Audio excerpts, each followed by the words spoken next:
And welcome back, everyone, to the adventures of the Stratava.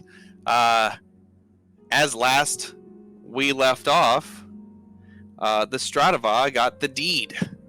You guys went with Tartfingal, the goblin that you rescued from, where was that? Luskin. And you used his expertise to sneak into the mansion of the wealthy Befri Jezos. Meat takes a spill over the fence. Argyle steps in some dog poo. Manasa gets picked up by an owl in rat form. Liston suggests a couple of guards walk to Neverwinter, and Galavar almost misses Tartfingal, gearing up to throw a rock through the window. You guys sneak past dogs or subdue them and find the vault. Getting into the vault flawlessly. Tartfingal absorbing all of the traps within. You found the deed to the the Silver Kirine Theater, and you left him there in the vault. You make it back to Neverwinter, meet up with Marcus Brasidio Gildenbrot, the famous playwright long since thought to have been dead, and you are preparing for the play that you will be starring in, but disguised as somebody else, playing you guys, only to hopefully shock everyone at the end when you reveal that you are the true heroes that the play is about afterwards. Or at least that's the plan. And we're not allowed to have any of our own weapons. We all have, like, fake prop weapons. Yeah, Marcus says he cleared out a spot just right below the stage. Like, if you run all the way back off the stage in the back and crawled into the stage, all of your stuff will be, like, sitting right there. He says if it's close enough for comfort. Mm-hmm. Thankfully, we don't have any weapons that would just, cause an apocalypse if they get out of our possession anymore. That's true. Yeah. That already happened once. No big deal. Kind of a big deal. I was super angry. Yeah. I did not like losing Wave. Wave didn't like losing you. Now I'm basically renting Wave. Oh, that's Didn't right. I make a deal that I get to keep Wave, but he's still technically being owned by the other guy? True. Yep. And yeah, you have Wave just to increase Wait, didn't the other guy die? his value. Well, yeah, but he has people that would bring him back. He was super rich, remember? Oh. You guys have not seen him back yet. That's true. But you assumed that was going to happen. But yeah, you haven't actually gone to see him or anything. I mean, don't I live in the same city as him? And I was home for a year. Did he live in Waterdeep or Neverwinter? It was Waterdeep. Yeah, so mansion down there. Oh. Waterdeep's a pretty big city. Mm-hmm. It's one of the biggest cities on the Sword Coast. Probably only second to... It might be bigger than Silvery Moon, but they probably rival each other. So, he also gives you earpieces, which he calls the illusion projecting orthographic devices, or iPods for short. God damn it. Nice. So he gives you your iPods, and he tests them out. He says, "Now watch this," and he kind of just he like puts his hand up to his head, and you start seeing floating text in front of you. Neat He swats says- at it. Your hand just goes like right through it. He says this illusion is only visible to those who I'm sending it to. And He says, and this is how I'll deliver your lines, so that you didn't have to prepare anything. I didn't want you, have to put you through any kind of stress of trying to memorize lines last minute. He says, I'm so very sorry. I thought I would have a better chance to get this thing going, but sooner rather than later turned out to be the optimal choice. At least it's a nice day out today, and it is. It's a nice, warm spring day. It's a little chilly maybe when the wind picks up for a second, but when you're standing in the or sitting in the sunlight, it's extremely comfortable. It's beautiful blue skies. And I'm going to move you to... Yeah! I was hoping there'd be a stage. The theater. How do we see an audience? How big is the audience? Quite a few people have turned up. You say maybe there's probably a few hundred people. It's not full, and one thing not pictured here. There are a few differences here. The red line behind you is the curtain. That's anything behind that nobody can see. There's a lot going on back there with the stage crew and stuff running around. A bunch of kobolds. There was actually like a kobold clan that he contracted last minute. Also, the stage is wood instead of stone. And the last major difference is that in several spots out in the seating, there are just big chunks of rock from the explosion of Mount Hotenau decades past that just smashed in and were never removed. Couldn't be bothered to break them down to make them small enough to move. Well, this whole place was kind of messed up. A lot of work has been done here in the last couple weeks, and to make preparations for this, and it just wasn't on the the schedule. Couldn't quite make that work. Marcus, There are people sitting on the rocks. Like I imagine, like little kids, like climbing on top of the rocks to be able to see better because they're taller. Exactly. Yeah, the kids love the rocks. Like they're like, well, like chairs are boring.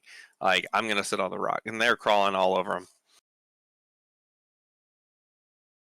And yeah. What else? I think that's.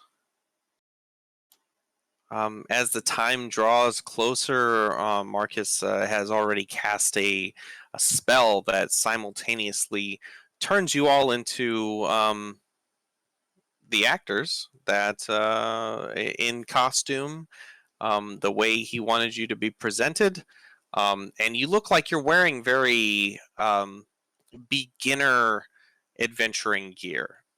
It kind of takes you back looking down, and you're like, this is kind of patchwork armors and weapons and stuff like that. He gives Galavar, you look down and you look at your equipment and stuff, and you're dressed very in very loose clothing with like wrist wraps and and you're like wearing like sandals, and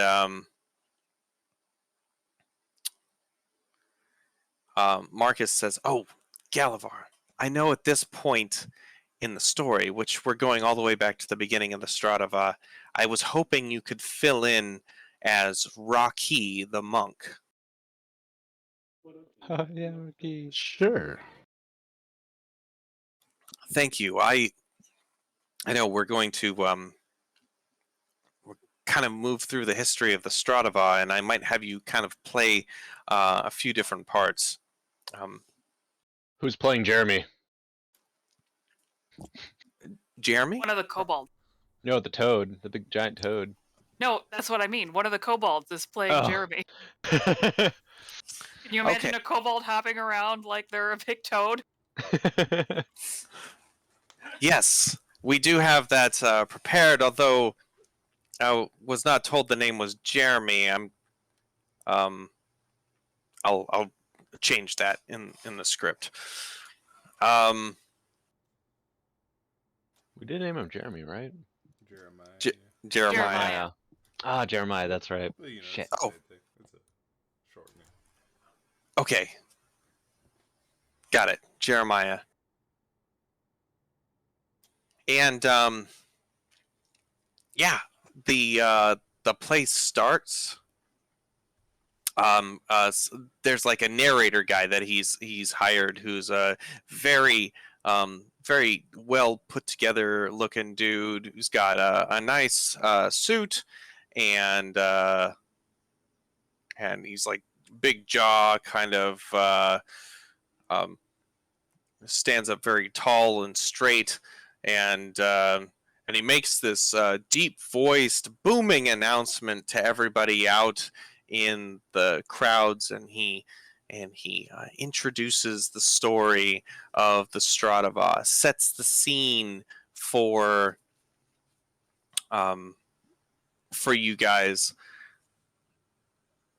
And with that, you see Marcus cast a spell, and the stage dims, and it transforms a bit, and everything starts to look a little bit different. The curtain itself turns into like cave wall, and the floor turns into cave wall, and you see your breath.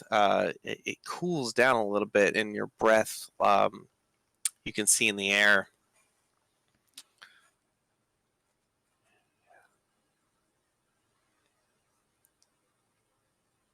And he says, "Sit ye and listen to this, a tale of brave adventurers. Manasa the Druid, on a pilgrimage from her homeland, the Lurkwood. Liston the Bard, a performer having taken up the adventuring life. Meet the fighting lizard man with a secret past that we will soon discover. Argrol, the Knoll Berserker, cleverly disguised as a Goliath. And Raki, the mystical, mysterious martial artist. They find themselves in Mirabar for work, the start of their adventuring career." And you see like words appear in front of you. It says, "Enter the stage," and like Marcus kind of waves you on. And people like ooh and ah as you come into the stage, and you find yourself, you look like you're in like a cave.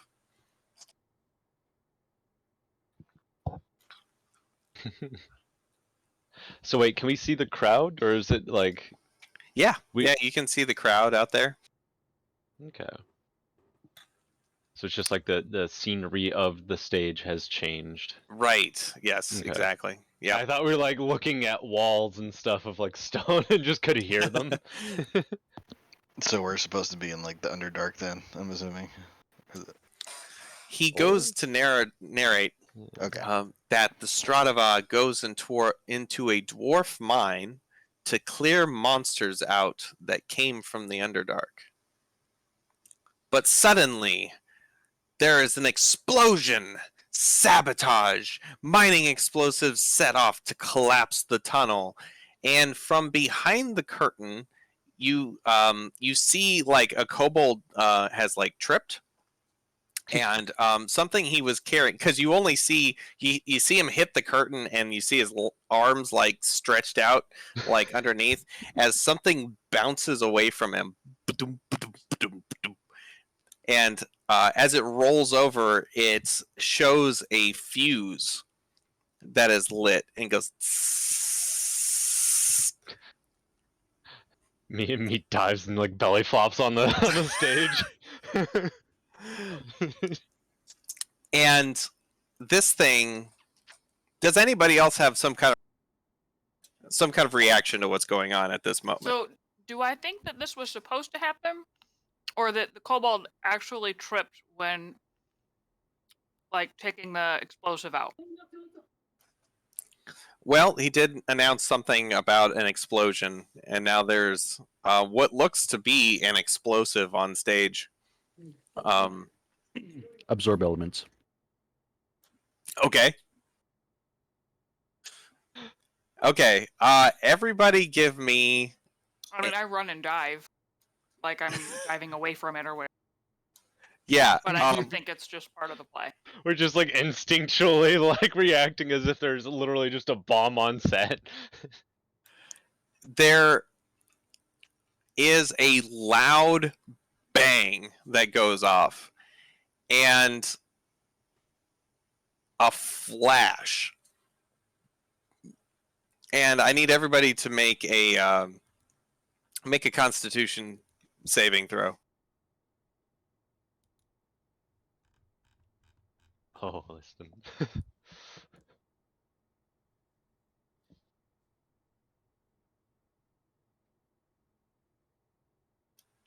Everyone's has such high Constitution saves.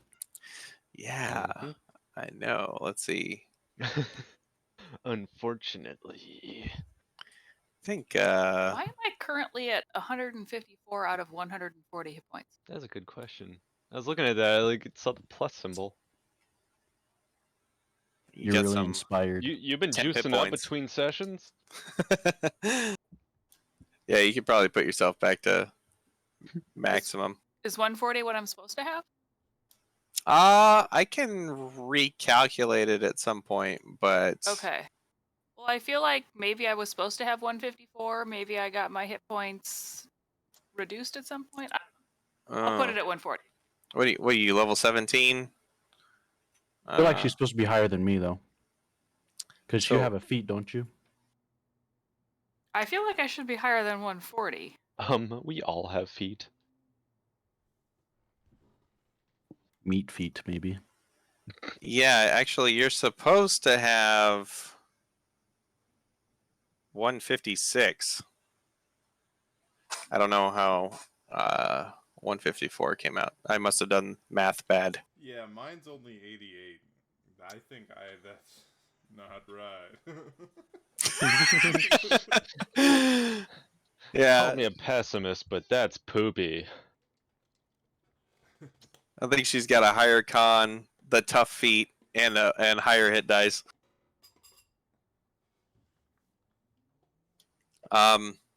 Yeah.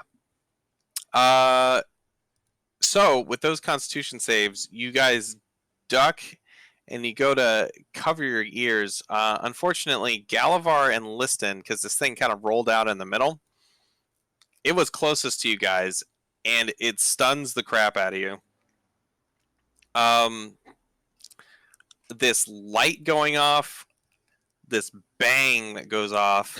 You're just flashbanged? You pretty much just got flashbanged. Like you, it didn't do any damage. It didn't destroy anything, except it did leave like a scorch mark on the ground, and like pieces of plastic or like wood goes flying off.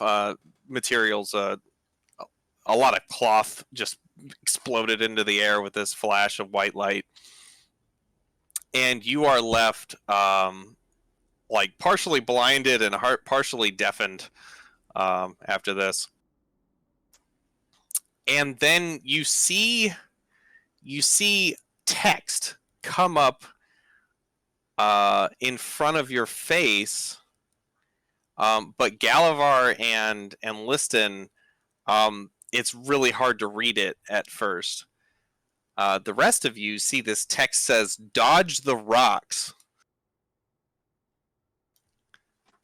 At which point, kobolds in the kind of like stage area above start chucking what look like rocks down at you guys. Well, oh, go ahead. Go ahead. Yeah, I was gonna say I like see them doing this and like run over and sort of just like stand in front of Liston. Okay. Protect him from the rocks. All right. Can we actually do any of our spells since we don't have any of our stuff, or would it depend on what spells? If your spells are castable without. Well, yeah, if your spells are castable without a material component, you can cast them. Okay, so it could be verbal and somatic, but not Yeah, material. All right, exactly. well, that takes away the one that I Can I wanted. cast Spear Tackle on Rocky? Sure, yeah. Wait a minute. 20 So, feet, I'd say that's good enough to get speed. I'm still trying to read my lines here.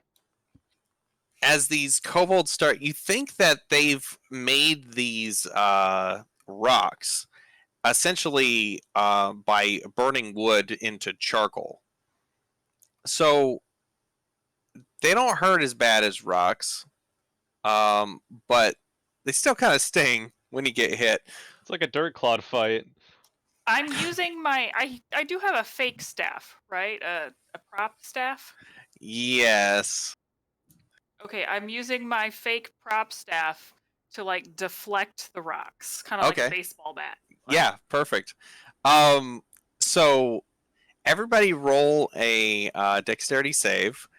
Do I have to roll something to spear tackle? Now, Liston and Galavar would have been at disadvantage, but Argrel puts themselves in harm's way to shield Liston, so he gets disadvantage, but Argrel also is a barbarian, so he has advantage on dexterity saving throws. So, and then Meat goes and spears Galavar. Meat, you're gonna have disadvantage on this, but everybody else will roll normally. Good. So Dexterities have always notoriously been my weakness. which it's really unfortunate because you rolled a 21 and then a 7. Yep. Yeah. I chose this. I was just like, I'll protect you, Mr. President. He's like, what? I don't need protection.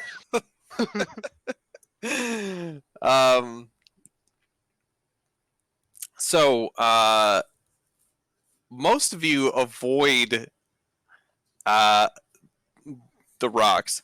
Manasa, the way that you're standing, you're kind of standing with like a dark spot, a particularly dark spot of the cave, in just the worst spot. And so these charcoal Okay. rocks are getting thrown down at you, and it's just hard to see them. And you actually end up just getting smacked like right in the forehead with one. Okay. Everybody else like avoids the rocks pretty well, except for Meat, who I accidentally shot like baseball bat a rock right at Yeah, me. you're like, Meat misses most of them, but you accidentally hit one like in his direction, and it's I get domed by a ricochet. I totally smacks get you you. right in the back of the head. Ah.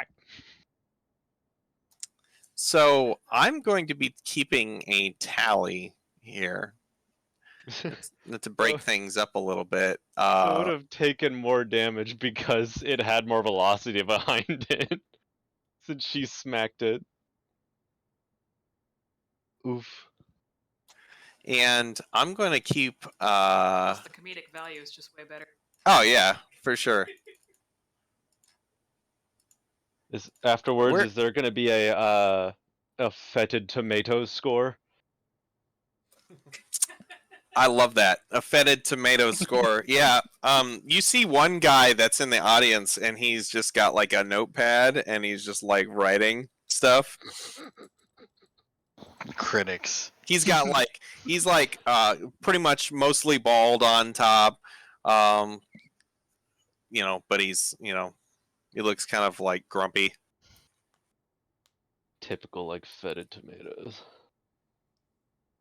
He's got a pin on his lapel that's like it's a green tomato.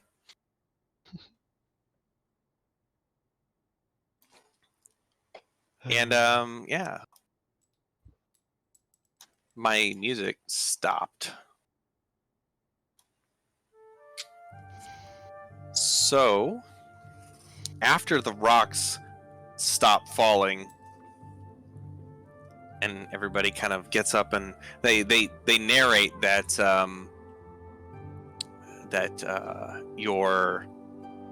you brush yourselves off, and you go to continue on your journey, but you are ambushed by drow. Now that you're trapped in the Underdark and must find your way out, you've first got to fight your way through these drow.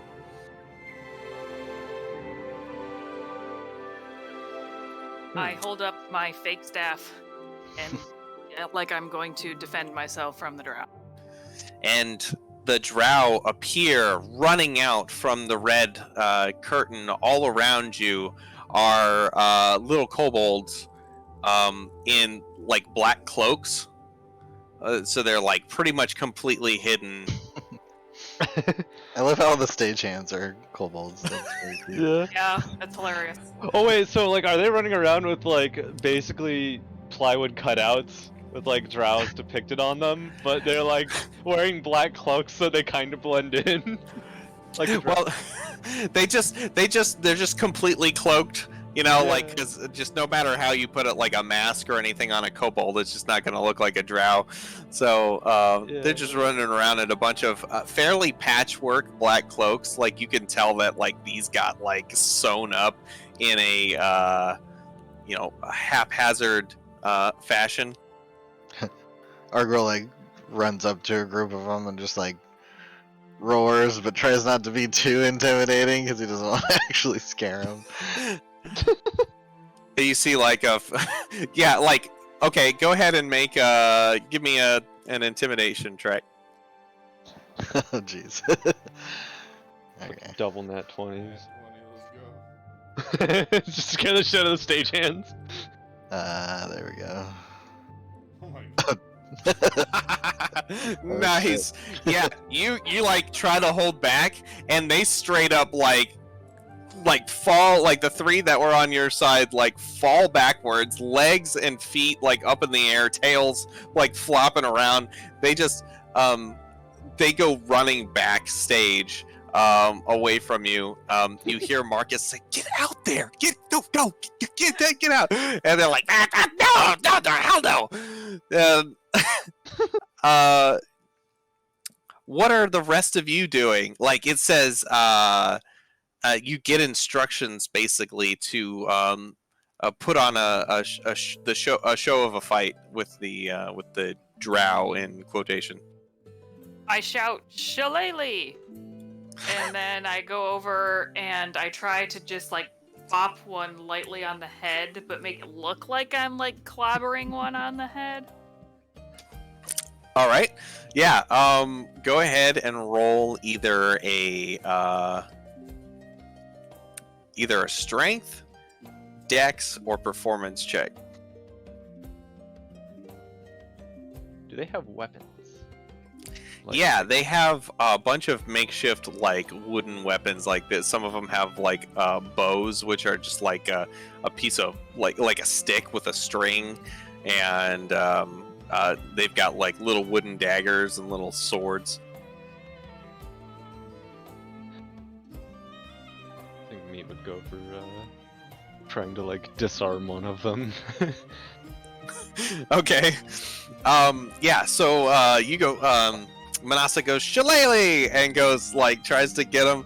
Well, he gets nervous and he actually jumps. And when he jumps, like you like accidentally like boonk, like you hear the staff like dunk, like like an empty toilet paper roll kind of like sound. And he goes, "Oh no!" And he like goes like crawling away from the stage, like back. And you see Manasa kind of like go, "Ooh, like." Oh shit! Meat, you run up and do you just start grabbing weapons from him? No, he's going for like trying to use a maneuver, like a disarming strike. Okay. Yeah. But it Go goes ahead. a little bit too hard because he's expecting them to be like trained.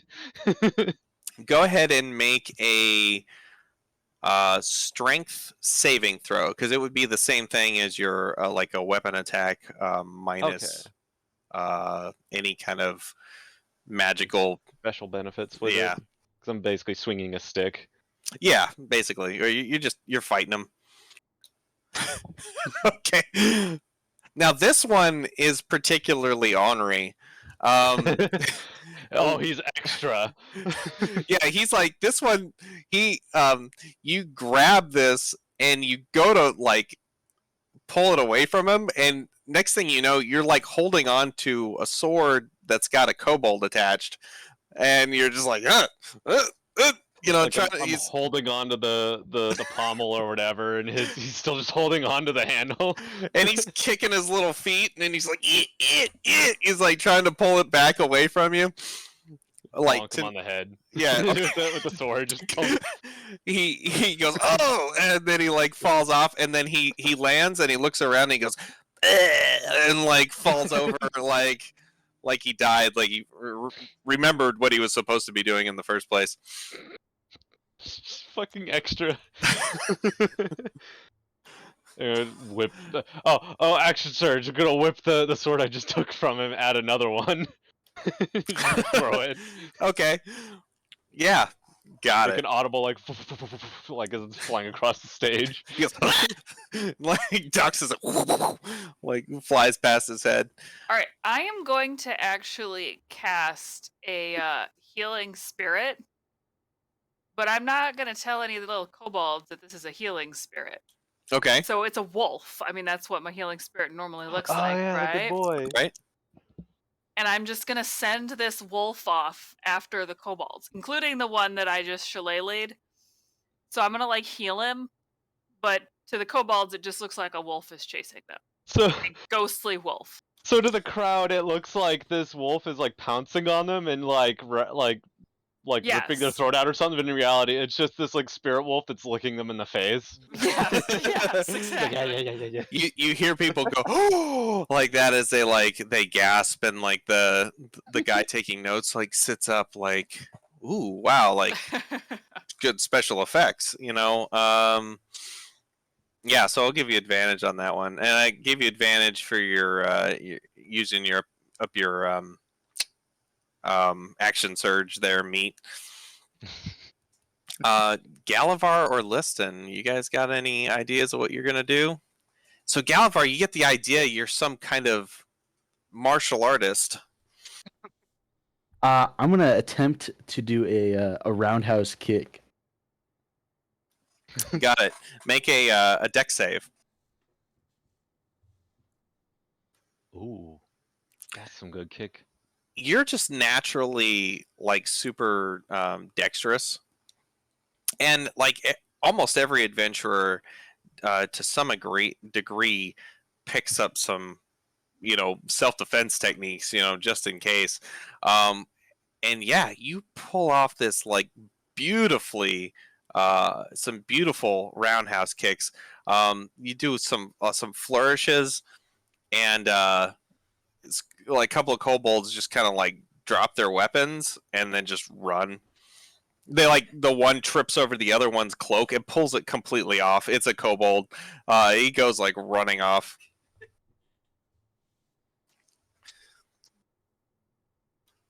Liston. So I'm actually going to ignore everything that's happening behind me and play the lute and like pander to the crowd and like go up and like point at a couple of girls in the audience and just like wink at them, and then You vain bitch. for just like Prince Charming from Shrek, just go to the other side of the stage and do the same thing and just kind of like just be a pretty boy, pretty much. Yeah, everybody's fighting. You're like playing the lute and like getting up on stage and doing this. Go ahead and make a performance check. Okay. Come on, nat 20 or nat 0. Oh god. I used to be good at this, I swear. you like play the lute as you like walk up, and as you like walking up to the stage, one of the like this little bastard kobold walks up and just smacks you right in the shin with like a wooden weapon. I thought you were gonna say right in the nuts. It's like, ah! And they're just like, and another one runs up from the other side, and they're just like two lumberjacks on a tree, like tink tink tink tink tink tink. And you're like, oh, ah! It's so painful to watch, but the crowd can't look away. They are laughing, like they're laughing their asses off.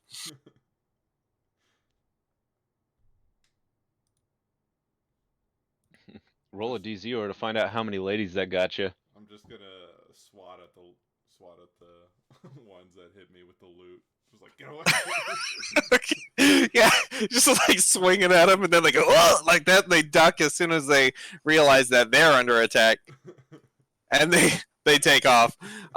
Except for one, you like swing at the one, you swing at the other, and you turn around, and there's one little kind of like thinner, lighter framed kobold with big old eyelashes, and it kind of just winks at you, and it kind of like does one of these like ah.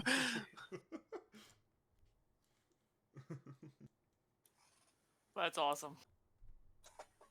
God damn it. It just does one of these as it runs away. So, yeah. Do you know that kobold?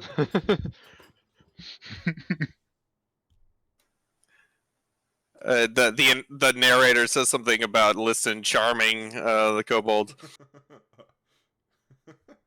or charming the drow. Yeah, and then so the fight wraps up as they narrate that you were victorious and defeat the drow, and you.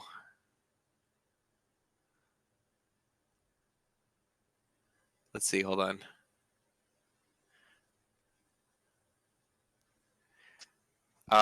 When's the part where they string Liston up like with a harness and have him just like really badly flying across the stage by rope? That never happened. So It's like Peter Pan cast fly style. das loot, and it's like like scratchy equipment and like the hardware over the stage as it slowly moves, jittery, and he just swings back and forth. So the narrator says something to the effect of, victory seemed all but assured, but the Stratava were suddenly surrounded by dozens more that came slinking from the shadows, and then lines start to appear for you guys to speak. And I'm going to post that in general chat. oh boy. So wait, do we all see the same lines? You will in general chat, but you are seeing them as they pop up, which is one after another. I just thought it'd be funny We if all like it just start showed up with reading at like the a same symbol time. in front of it for each of us, so that we'd all see the same lines and just try to have to know if we are supposed to say them or not. No, he's thought this out a little bit better than that. Me just like goes on like I listed. Oh no, that's not... So go ahead. You can read your lines. Stand strong, my fearsome allies. I'm gonna play my lute. Inspirationally.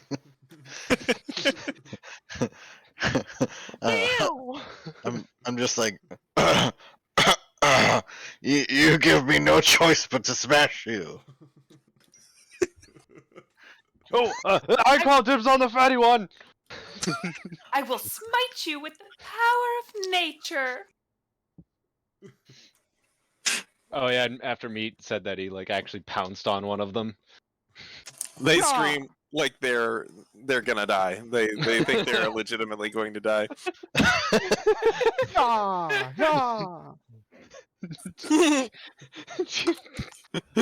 my god. Monk noise. The fucking mental imagery of this shit is fucking hilarious. Oh man. All right, I'm having fun. Oh god damn it. Excellent.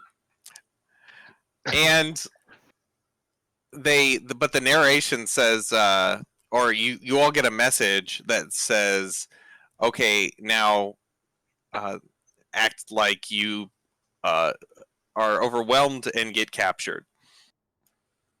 And the narrator says, "But there were too many of them, and the Stratava were taken captive."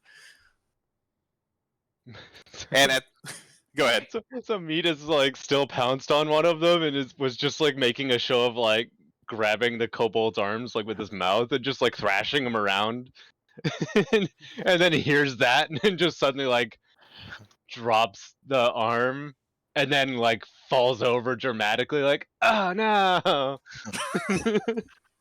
Yeah, our girl just sort of like crumples forward, just like passes out, just like.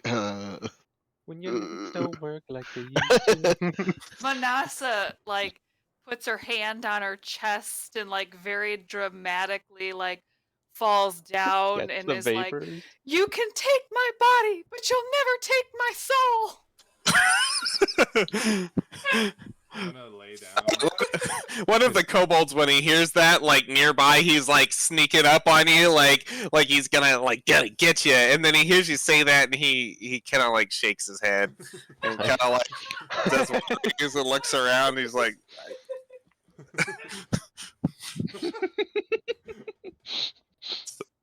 Manasa's actually kind of genuinely offended.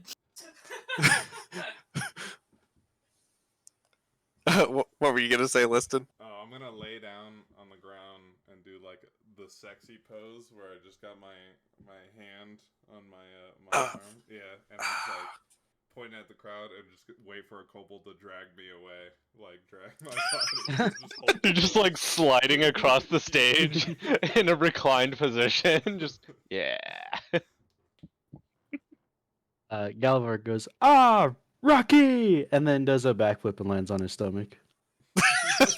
But Oh my god. So And this is a wooden stage, right? yeah, Would they have just like polished this stage, like actually polished it really well, so as Liston's being drug off the stage, it's making a very loud and noticeable like it's like a squeaky noise. Like a freshly waxed basketball court. Yeah.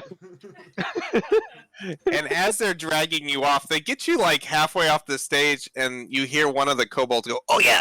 And then all of a sudden, a bunch of just like wadded up, like not even unfurled nets, get like thrown on top of you.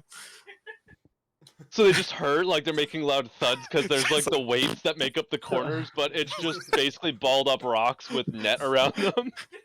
And then one that's actually been like half unfurled, like falls onto like one of your feet. As they pull you off stage.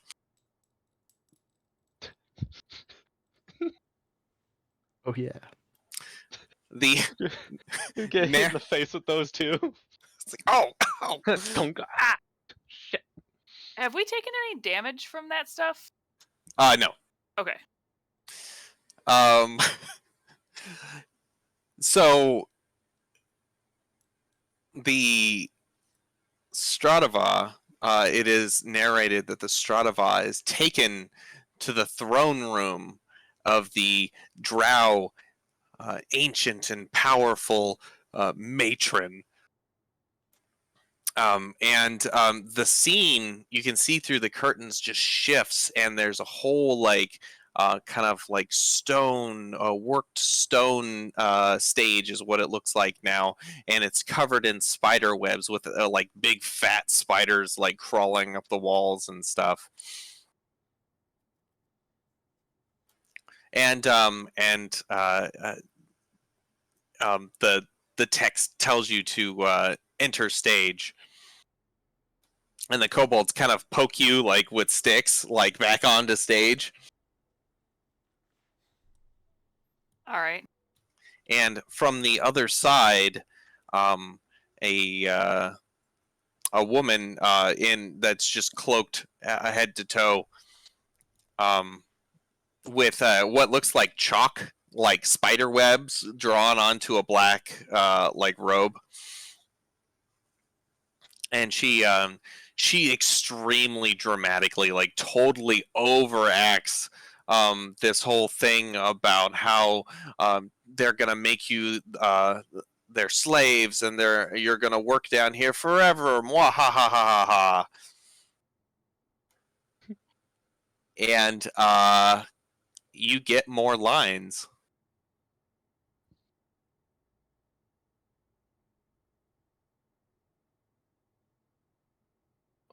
Here are your new lines. Holy crap. Oh my god. Okay, I need to make this a little bit bigger. The only thing I'm a slave to is my appetite. Who wrote these lines? He's just like looking at everybody else, like kind of trying to hide it. Yeah. Your rudeness has made me angry. Roar. What the fuck? Your miscalculation will inevitably lead to your demise. So she screams, "Unleash the spiders!" as a wave of 100 dog-sized spiders is suddenly just crawls out of like the darkness of the stage and rushes toward you. Oh god. And I need everybody to make an int saving throw, which I posted in there. Oh no! Yeah, not a fan of that one. So Oh wait, with advantage. yeah, I don't know why. Yeah, so you do get advantage. I don't remember We exactly are on a why, stage. but right. Manasa and Liston realize that there's no way that 100 actual giant spiders were just summoned in like this wave of spiders. There's got to be something weird going on here. Um, the three of the rest of you are like, holy shit, someone summoned a giant wave of spiders. Because they look really realistic as they're crawling over each other. You can see the hairs on their like black, shiny legs. Meat screams in such a high pitch that it's like causes the glass on the stage lamps to vibrate.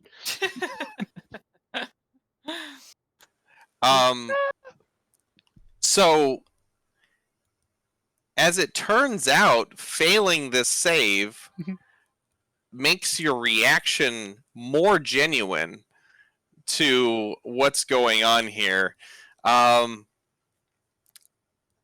Rocky has another line. Well, since I failed, I would have grabbed or attempted to grab my bow that's not there at first. And then as I see my line pop up, I'm like, oh, okay. Spiders, then I'll do my frog stance. And I get on all fours. And then I guess as I'm eating, I will jump but keep my palms on the ground so I land on my back. Okay. And yes, just like, because you're all kind of lined up facing this wave of spiders, a big surge of them like washes over you, and you don't feel the spiders actually contact you. You are now in just like this inky void of every once in a while, like light shines through the mess of legs and abdomens and fangs, and you feel something grab you as a couple of kobolds drag you off stage under cover of spider illusion. Meat swings his sword like a fucking madman. Rocky! No! Fine. It's time to fight spiders with spiders. And I kind of give like that look to the audience. You know, like in CSI where he constantly makes those jokes and then he like Oh puts no. down his glasses and gives like the look. So I'm giving the audience the look. It's time to fight spiders with spiders. And then I start doing like elaborate hand motions like I'm casting a spell. So everybody, yes. So Manasa, roll a performance. Rocky, roll a performance, or Galavar as Rocky. Ooh. What are the rest of the three you doing as these spiders come after you? Meat's hacking and whacking and smacking. All right, yeah. Roll a strength save. What about you, Argirl? Yeah, our girl's gonna do the same thing. Start smashing. Go for it. Strength save, Liston. I- Oh, oh, nice. Wow. I actually, can I just start posing? Yeah, sure. Oh my god. What Like rub do you my, think? like take my hands through my hair and like I'm sure it's like my nice blonde hair that I used to have. I just like go through the hair and just like strike poses, just being all smexy on stage. Make a charisma check. I- You are very handsome, and you get quite a few like glances from the crowd, like giggles and stuff. People are enjoying your character that you've got here going on. Yeah, Argyle, you're just like, I mean, the like, holy shit, these spiders are coming after me, both you and me, and you just start instinctively doing what you guys do best and just start swinging at spiders. And after a second, you realize you're not connecting with any of them, but you're like, it's like that scene in Lord of the Rings with Sauron just like hitting the armies of people, and they're just like spraying, like except it's spiders. Like you're like, and like spiders go flying like in waves as you're throwing them off. Galavar, when you do your flop back, it it looks a little contrived, and like you get a little like you kind of like ball up a little bit as you get covered in spiders, and then like there's a little bit of thrashing that gets done involuntarily as you suddenly get grabbed out of nowhere by these kobolds that try to drag you off. In fact, you actually get out of their grip at first, and they're like, no, no, no, come on, come on, come on. And they grab you, and they're like, no, no, no, come. Manasa, your spell looks, yeah, like, I mean, you've cast so many spells, you know how to exaggerate it. You've thought about doing it from time to time in real combat, so you wave your arms around and stuff. Wait, does Manasa know prestidigitation? She does not. Oh, I was gonna say, because if you knew that, you could be basically just casting that and then doing a bunch of sensory like flashy effects and crap just to fake spells. I actually considered like doing wild shape and turning into a spider right now. Oh, In fact, that's exactly what I'm gonna do. After I like get done with my spider thing, I turn into a big spider. Okay, yeah, I forgot to say, I was gonna say like a giant wave of different colored spiders like fight back against the spiders, but you turn into a big spider, and yeah, and it's kind of weird because you turn into a spider and there's still the illusion of your like illusory form. So I look like a ghost, kind of, because my illusory form is still kind of like. Yeah, at first it does like something weird. It like goes horizontal and does like a like a buggy game.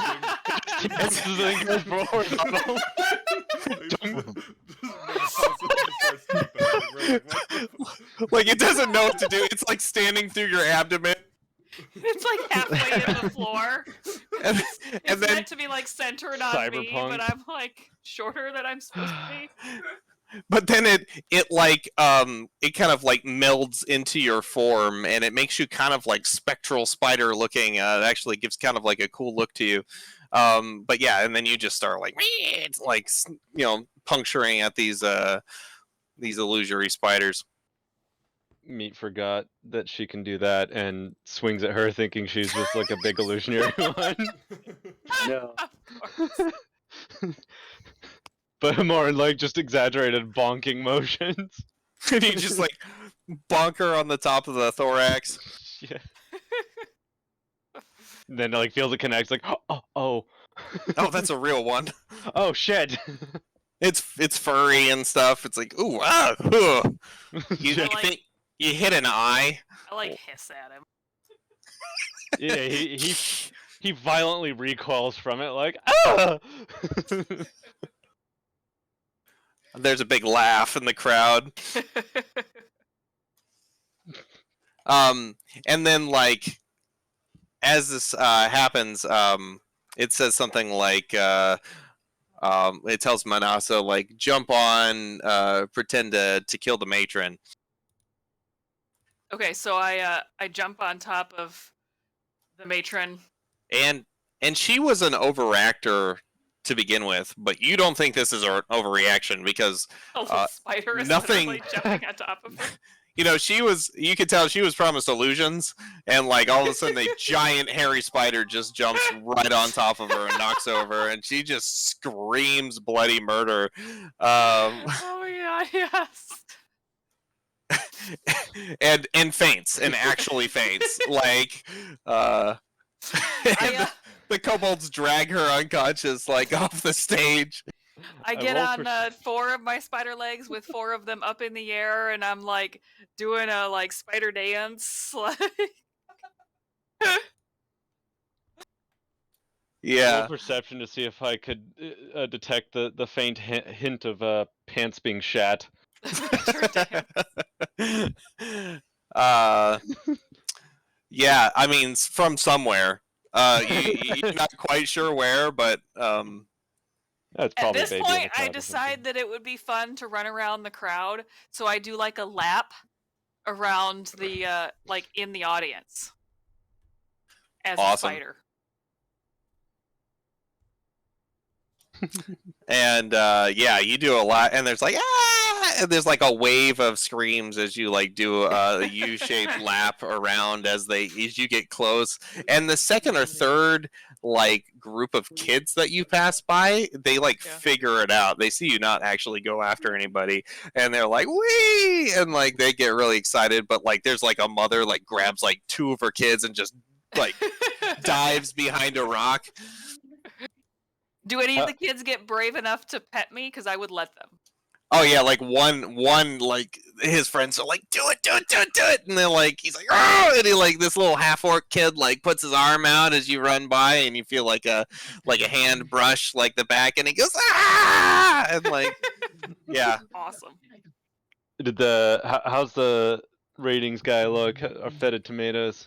He's Oh, got a yeah. big old smile on his face, and he's like Oh, taking yeah. some notes. Fucking killing it. Yeah. And as you get back up on stage, a portal opens, and A real And portal or a paper mache like looks- ribbons? It looks like well, it's up against like the curtain, and you get letters in front of you that says run through the portal, come backstage, and if you want you can make an intelligence save to suss out how real this portal is. As a spider, would I still understand the words? Yeah. Because unlike polymorph, druid's wild shape, you get to keep your own brain. Ah, okay. So I'd still understand the words, and okay, I will do an intelligence save. Yeah. Although you would have to choose whether or not your equipment stays with you or melds with you, and I mean, I don't really have any equipment right now, anyway. well, you have your iPod. Oh, that's true.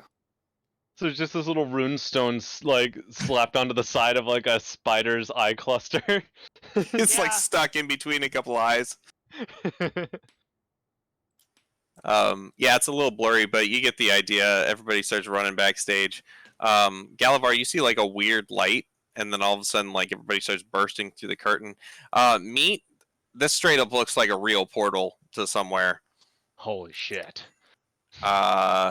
It looks the same to Manasa. You get.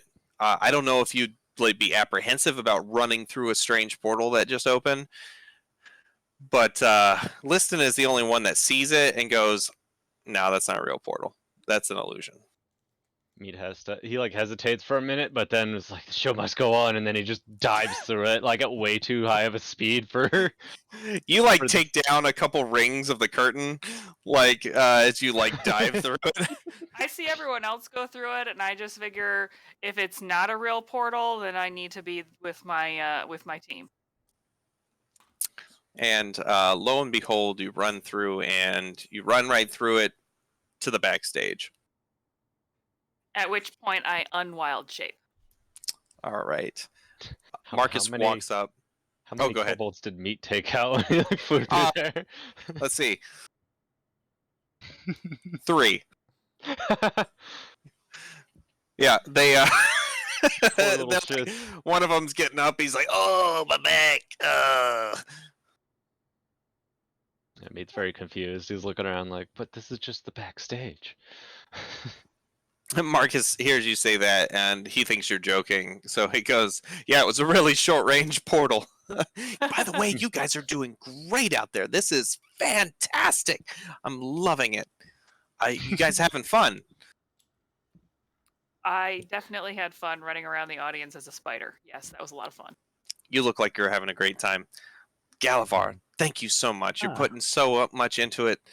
I know you're playing roles that are sprung on you. Die, maybe? Yes. Honestly, everybody's a little fuzzy on that point. I'm not really sure what happened to Rocky. Do you guys know? Oh, there's not really time for that right now. I can't really remember it. It's fuzzy, almost as if it were a dream. Well, you would remember that the last time you saw Rocky is he was taking something back to some of your contacts in the city of Lycosia, Oh. and was going to meet you there, and you never saw him again. Oh, he's definitely spider food. He got eaten. All right, so the narrator goes on to talk about how you you took up various adventuring jobs and began to increase your renown, dubbed in fear by the Drow as the Stratava, or the uh, which stands for like Drow Conqueror. And Please tell me we get to play the tavern scene. well, that would have been Ah. before all of this. Darn. But yeah, I there were a lot of points. There was a lot of things that you guys have done, and I couldn't do all of them. Fair enough. Hope we get to do the Burning Mountain thing. So he does. So we're gonna kind of touch on certain parts that you play, right? And he kind of like upgrades your gear and stuff a little bit here and there as you go. And yeah, he sends you to White Plume Mountain. What specifically in there was the part you were thinking of? Just like, because that's where Meat ends up getting the sword. Also fighting the fucking Dracula in the dark, which was hilarious. And I feel like we could have a lot of fun with Wave too. I also want to see anybody trying to actually fill the role of the White Dragonborn with the crazy eyes. I want Galavar to play Meat Man, the golem that we. The Meat Man Oh my Golem. God, yes. Oh, I forgot shit. about him. Yeah, so Forgot about me, Galavar, man. Galavar has several roles that he kind of comes in and out playing. You guys go into White Plume Mountain being pursued by this white dragonborn assassin with crazy eyes, and you know, like Galavar's just basically kind of a really rough like 3-dimensional. Like it was hard to get the right like dragonborn shape to like animate with like your form and stuff. So it looked kind of 3D like Virtua Fighter like esque. Low poly. Yeah, it was like low poly. You guys fight him off. You go into White Plume Mountain. You discover Wave and Whelm and Black Razor. And Meat, you get fed some line about like like Black Razor, just like a voice like booms from the stage, something to the effect of like, I am an all-powerful sword and I work on the side of good. And Meat's like, that's good enough for me. Like the booming voice is trying to impose that I'm saying that, but Meat's actually just staring at it, like No, having PTSD flashbacks. He feeds you the line of something just super naive, like, okay, cool. Like, you just believe the sword is a good sword. I was just imagining like Meat standing there holding that while they're like superimposing lines over like in the overhead, just because like he's not saying anything and he's distracted by like the flashbacks. And then just out of nowhere, Galavar comes out dressed as like a vampire and like lands on his shoulders and is just like pretending to suck his blood, and he just goes running off the stage screaming like ah! Flailing violently. Galavar's got just some like fake fangs, like really cheap Wow. ones. I'll Yeah. come for your meat. He just swings by like by ropes. When I find just back and Yeah. forth like on a swing, like when I find Wave, we start singing really dirty sea shanties.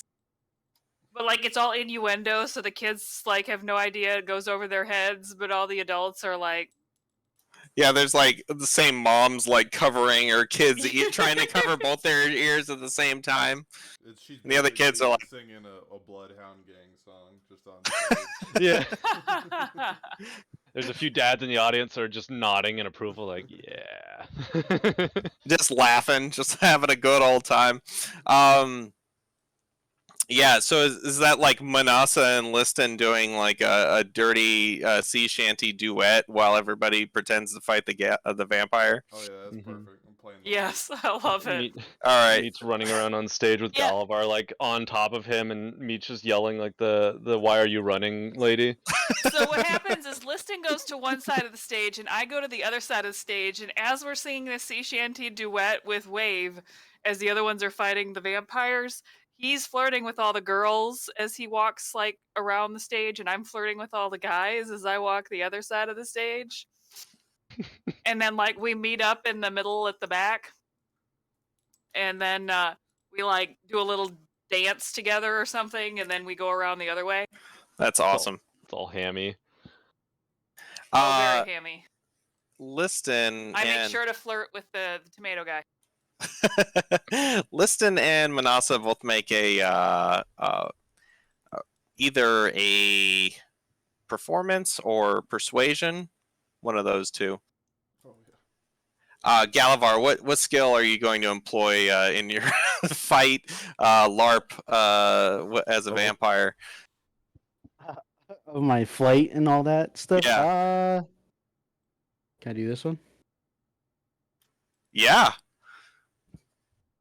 All right. Yeah. So you do your best to like swing around in like a good fashion, but these kobolds are jacking you up. Like they're back there like pulling like pulleys and ropes and stuff, and you're just like and you're like trying to kick a leg out in a way that spins you in a different direction. Yeah, seriously, we need that GIF. Go to horny jail, Manasa, pretty much every every session. Bunk, bunk, bunk, bunk, bunk. Yeah, the horny jail bone. Roll for wisdom to see if, because Meat has no idea what the hell's even happening. He just keeps seeing like shadows and shit of something that's smacking him in the back of the head, and like grabbing onto him. He's having PTSD. So he's just he's like feared right now, basically. Oh man. All right. Yeah. He was not in a good place when Galvar happened upon him, and now he's still just like in the depth of it, just like ah. Why are there 3 nat 20s in a row on the fucking right side? Right? Well, that's okay because I gave you guys advantage. Sweet. Argral, did you have any ideas of something you were gonna do during this time period while you're fighting the flying vampire? Not really. No, just like like swinging my fucking hammer. Okay. Yeah, go ahead and make a strength save. Now, is it like just a wooden hammer, or is this one of those ones where it's like Yeah, do I like have a off fake on the hammer? end of a stick that's in the shape of a hammer and it squeaks when he hits things with it? Actually, you have whelm now, so like they put in a little more work, like detailing the head of this this hammer, and but it's still wooden, but it was like painted gray and has some like details like in it. Oh, what was I doing? Strength? Yeah, strength save. Okay. Oh, All right. Yes. Yeah, so you're like trying to pinata like Galavar, but like not actually hit him. Galavar, it comes a little too close for comfort a few times. One of your last swings, Argral, you start to like get into it, and you go to swing it, and the head of the hammer just goes flying backstage. And like another kobold like comes running out, like holding it, and like tries to stuff it on the end of the stick. In all the chaos. Just Oh, kind of I like never- trying to hide, like put yourself between the crowd and the hammer. I never removed Black Razor from my equipment like attacks. Yeah, you can probably do that. The black razor they gave you, it's a wooden sword, but it's completely painted black, but it's got like an angry red face on it. Like Yeah, What like does Wave teeth. look like? What's that? What's Wave look like? Wave is yeah, they like Wave is the one they did the worst job on. They gave me a fork, didn't they? It's a pitchfork. Yeah, it's it's like pretty a much big wooden pitchfork. But it's been like completely sand, like they like sanded down like the tips of it, so you Right, can't so like it's actually not, like- stab anybody. That's funny. Well, I'm like singing a duet to this pitchfork, like sea shanty, dirty sea shanty. And He's gonna try eventually- to smack off the vampire now. They you guys eventually like darkness fades onto the stage as Galavar gets flown off and crashes somewhere backstage. Like the one kid in the gymnasium where they like the rope crew pulls all at once. He goes flying way too high and knocks out the ceiling tiles. Yeah.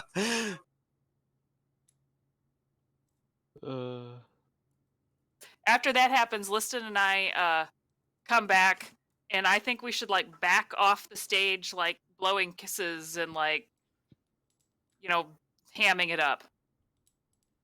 Oh yeah, 100%. So everybody's like walking off, like getting off of the stage I behind the decided curtains. that every time before I go back out on stage, I'm going to cast Prestidigitation, make like myself like a glow around myself, and like glitter sparkles will just like appear in the air next to me. Wow. I am gonna send Listen a message now. Galva writes a note to get a bonk stick. We could like homebrew a magic item. Yeah, Yeah. brilliant. Stick of mood killing.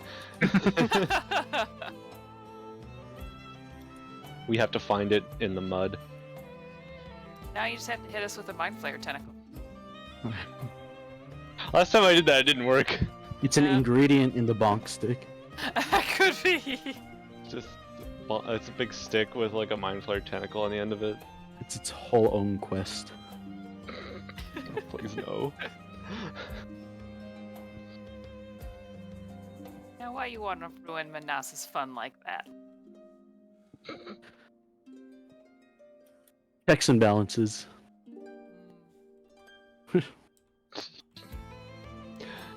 Oh god.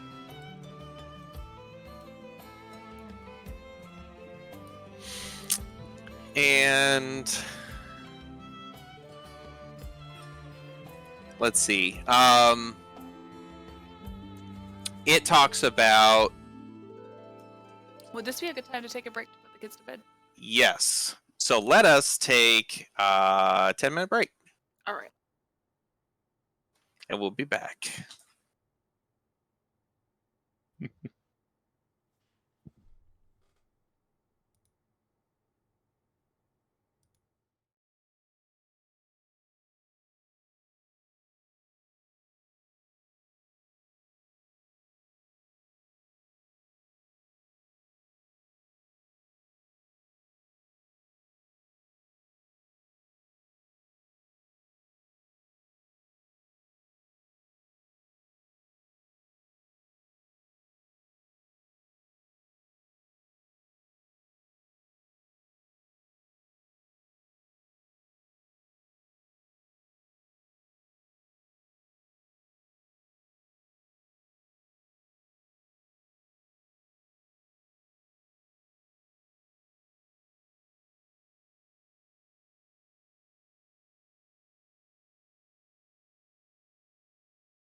Intermission over.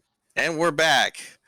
Yes, there's an intermission, and some kobolds go out there and they do like one of those line dances, kick dances, or whatever. It's very bad. Everybody is excited to see you guys back from intermission after that.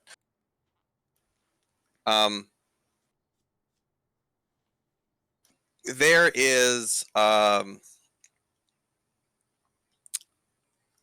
they go into narrating about how Manasa is summoned to the Lurkwood with the Stratava to prevent a demonic invasion.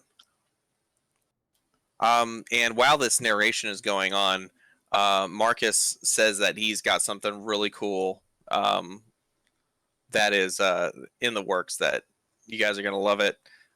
It's going to knock everybody's socks off. And about that time, he ushers you back on the stage. As you step out, you're in a grassy plain, like you were outside of the Lurkwood, heading to the Lurkwood. You can see the curtains look like trees off in the distance, and you go through, and there's this. They talk about how you fought a bunch of demons, and a bunch of these kobolds come out with just like red face paint, and like they snarl a lot, showing their teeth, and they've got all this red face paint and like paper like bat wings, like red bat wings that they like flap around and stuff as they run by you, and you guys like pretend to fight them. And it talks how you rescued a bunch of elves and the people of the Lurkwood and gnomes, and there's like a couple of like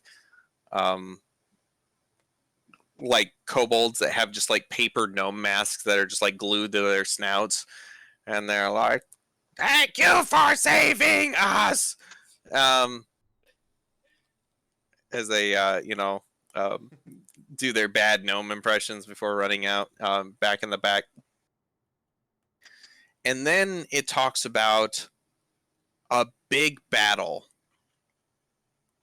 and how you had to get all the people of the forest and your newfound ally, Red, the Tabaxi Paladin, to help you fight off the encroaching horde. And Red is being played by Galavar. Yeah, woo! I am Red. And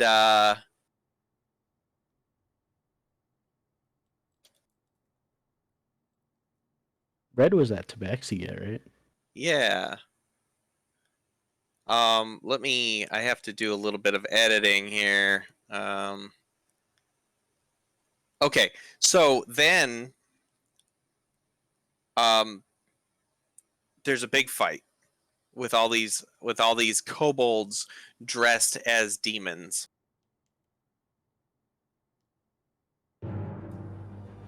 And I need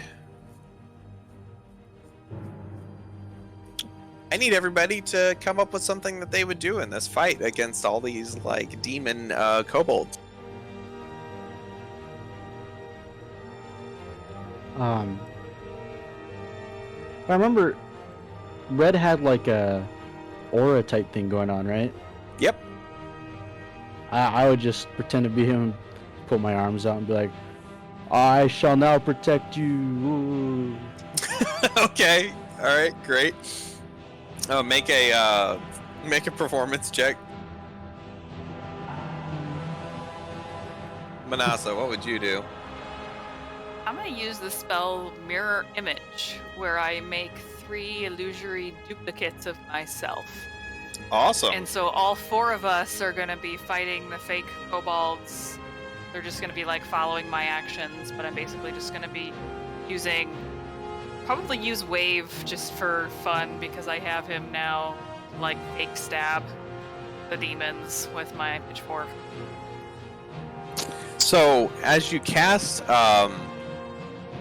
mirror image, like several illusory duplicates spring out from you, but they look like you. Oh, but not my illusory me? Yeah, they look like you, and people go, "Ooh!" Like they they look, they get. You see, hear people like gasp and oohing and awing and stuff like that. But yeah. So they look exactly like you instead of your the approximation of you played by another actor. Ah, okay. Meat, what would you do in this Meat's going ham. going ham? Mm-hmm. Yeah, make a strength save, and Manasa, you make a wisdom save. Meat's doing his like classic rapid fire, like 3 attacks, action surge, 3 attacks, trying to take out like whole groups.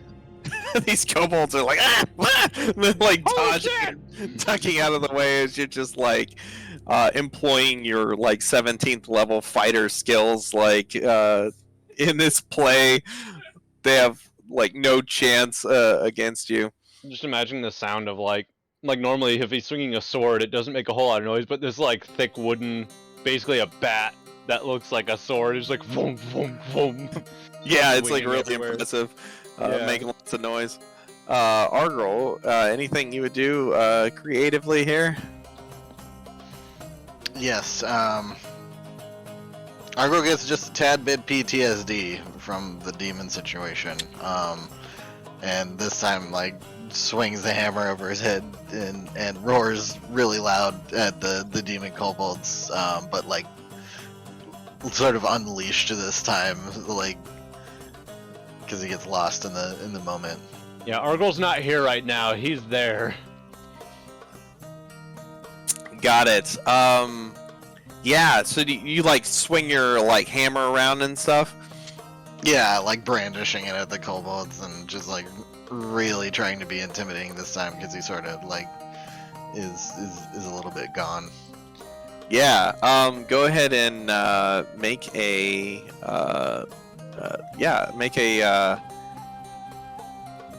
whoa.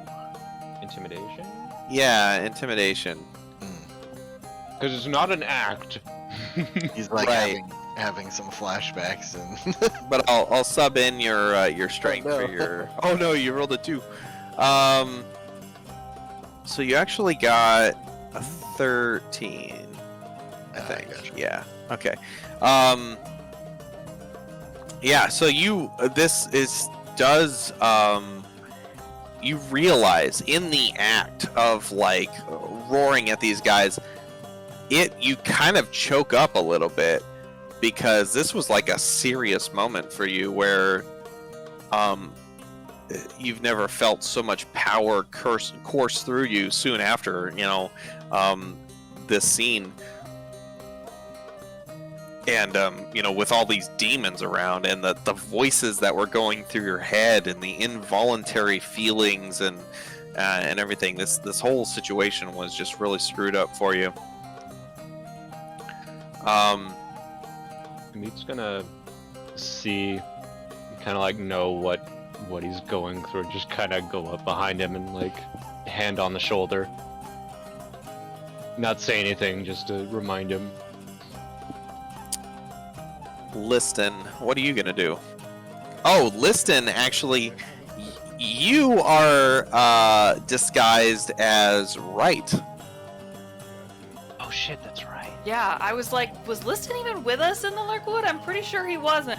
Liston goes flying around the stage now with like white feathery wings out behind him.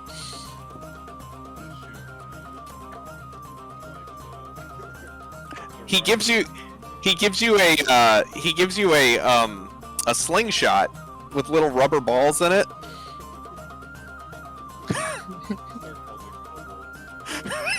Okay, make a dex check, and I'll add your efficiency to it. Oh yeah, like there's kobolds running around going like that. Like one's like my eye. There's one like kicking his feet up in the air, is like laying on his back. Oh, damn it. We missed that one part where Meat punched the devil in the nuts. Or that little demon. Yeah. There was maybe that the time. kobolds acted that out in the intermission or something. And it's at this point that the narrator steps out, and he kind of does one of these things where the stage kind of darkens, and he starts talking about how the sky darkens as power washes over the field, and something terrible happens, and Red is struck down by one of the demons, and Red, it says for you to like take a fall. I do it dramatically. You dramatically fall as one of the kobolds runs up and just kind of pokes you in the stomach with like a fake little like red pitchfork. Meat, you get a message to run over to Red, and you guys start getting dialogue.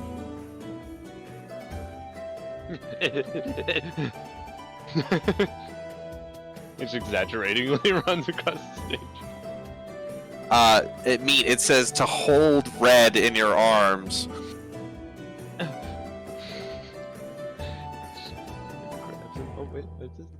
So yeah, it does.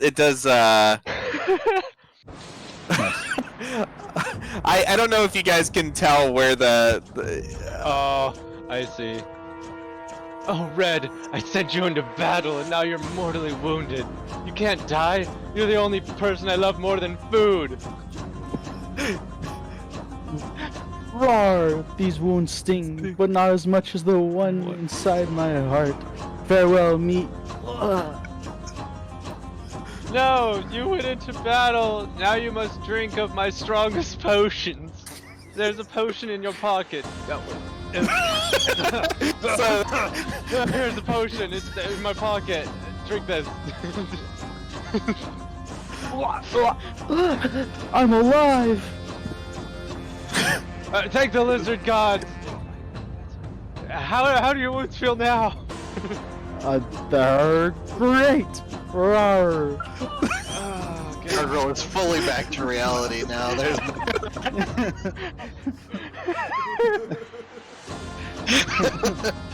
He looks very confused. oh, now I wrote this like 3 weeks ago. So I'm reading it for the first time again, which I think is the best thing that could have happened in this situation. Oh man. It's like finding a $20 bill in your pocket that survived the laundry. Yeah, that was amazing. And it's at this point that the stage starts to shift again, and the narrator, who has kind of cleared the center of the stage, steps back and says, and it is at this point that the Stratava faces the general of the demon army, and you see the illusion from the floor start to fade, and scrawled on the floor of kind of the bare stage is a big arcane circle of sorts. I hope he doesn't actually summon a freaking demon.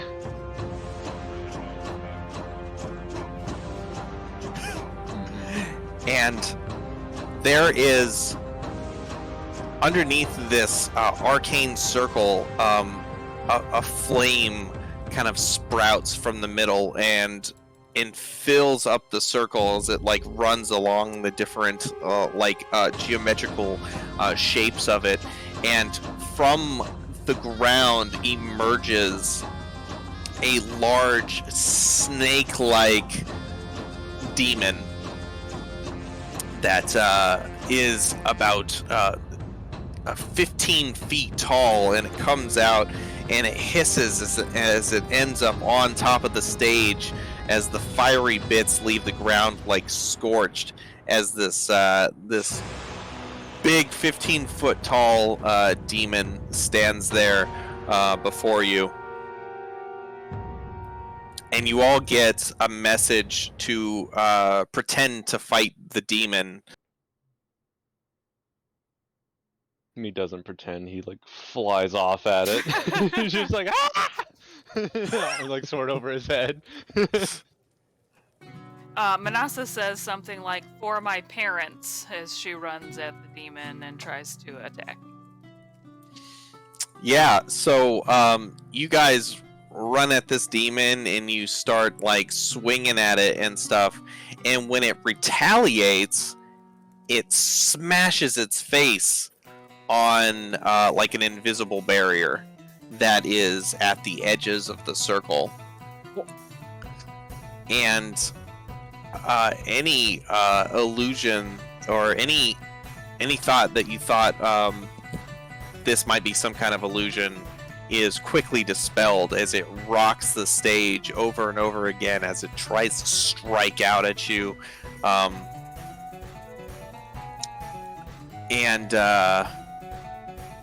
you realize that there's like it is an actual demon there on stage with you. It's trapped inside this fire circle. Yeah, it's trapped in this magical circle.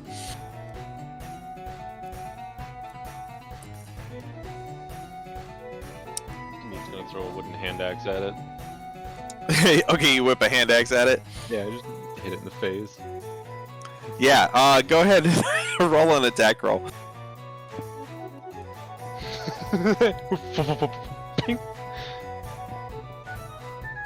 Would Let's you see. have an actual hand axe on you? No, it's just like a wooden hand axe, like a prop one, but he just instinctually grab it and just fucking chuck it. And it just like bounces off off of its snout, and it goes wah, and it gets really pissed off, and it like bears down and it like shoves itself up against this barrier, and as it pushes, the barrier barely flickers at all as it fails to shove through until you hear something snap. Oh.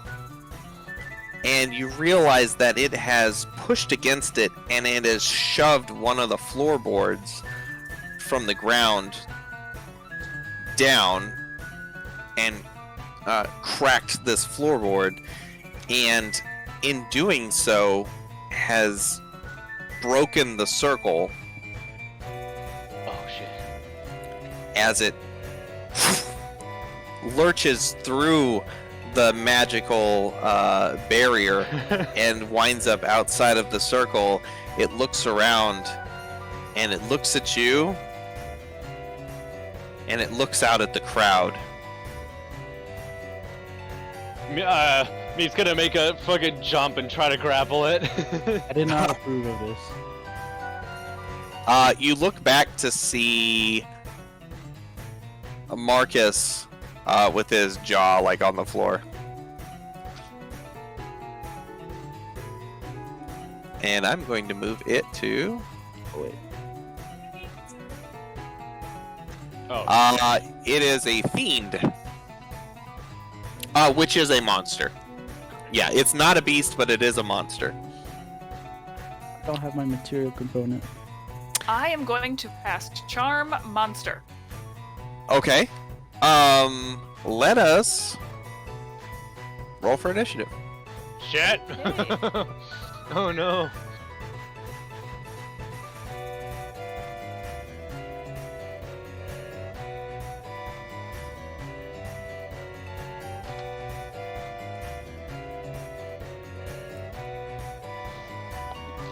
So I'll be right there. I had to get up from the desk real quick.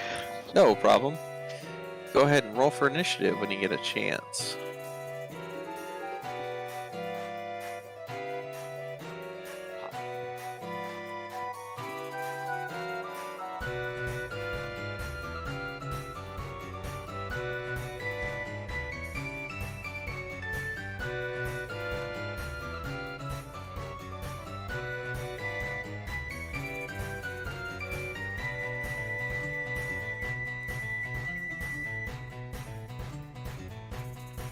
And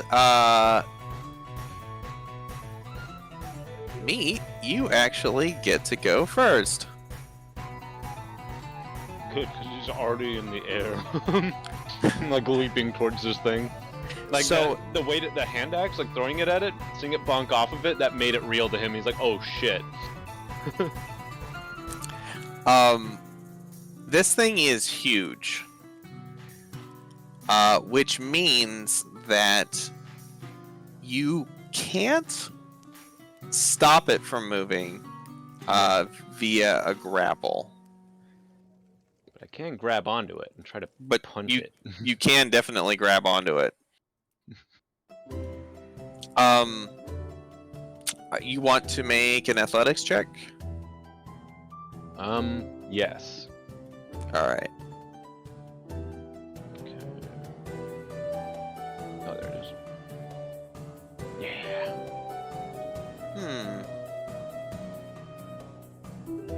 Oh, it's a sit. Wait, no, that was a check. Yeah. Why isn't this working?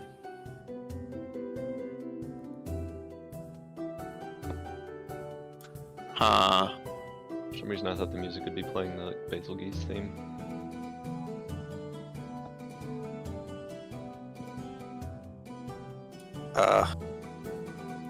There we go. All right, got it. So yeah. Oh, okay.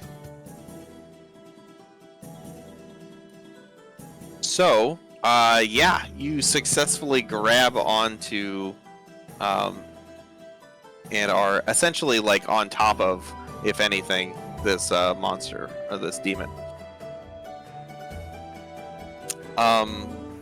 Anything else? Like, because you've got what, 3 attacks?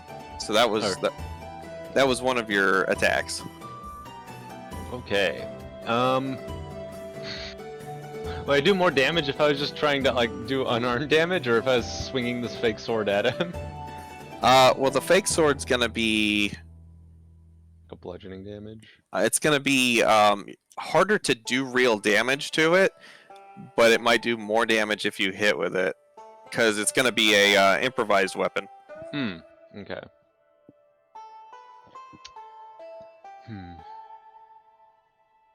Okay, well, I'm gonna basically start trying to like rip and tear.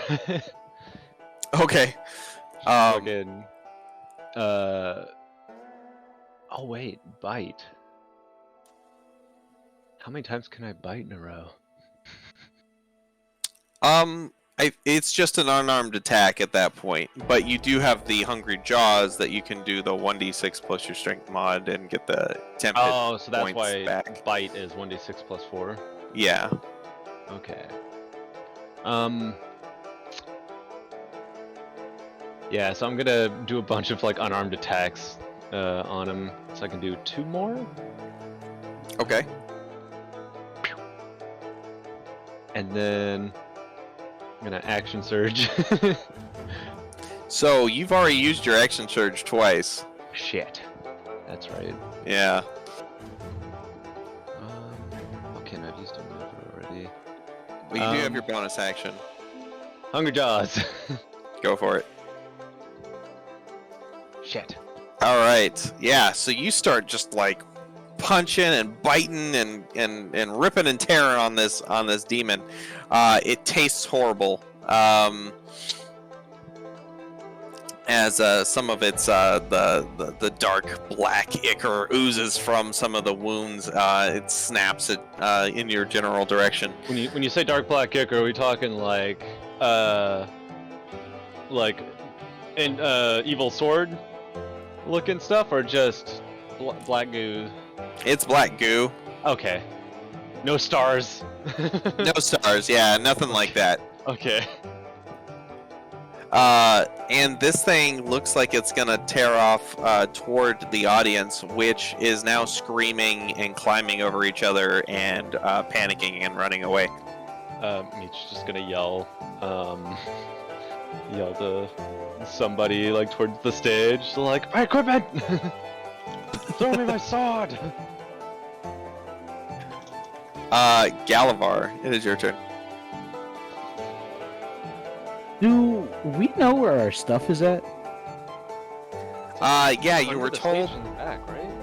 Yep, you were told in the back under the stage. How far away is that from where we're at currently? Probably like 40 feet to get to the back of the stage, and then maybe another 10, 20 feet to get under to where the stuff is.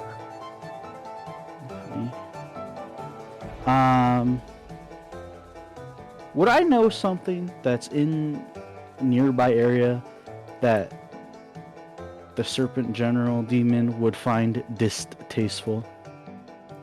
Ooh. You can search for something if you want.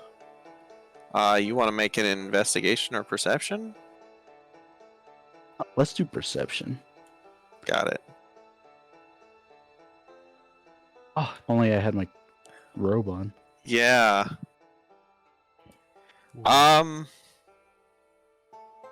You don't see anything immediately available. Was that my action? Yes. Okay. But you can still do all your movement and everything. Right. I'm going to run to try to get stuff.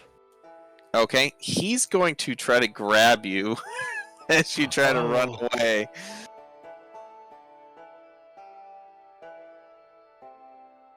But he's unsuccessful.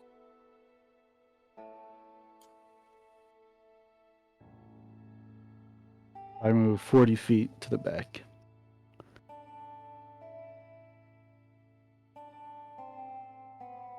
All right, sounds good. You start running that way. You get all the way to the back, and basically you're able to jump off the back side of the stage and look under where your stuff should be.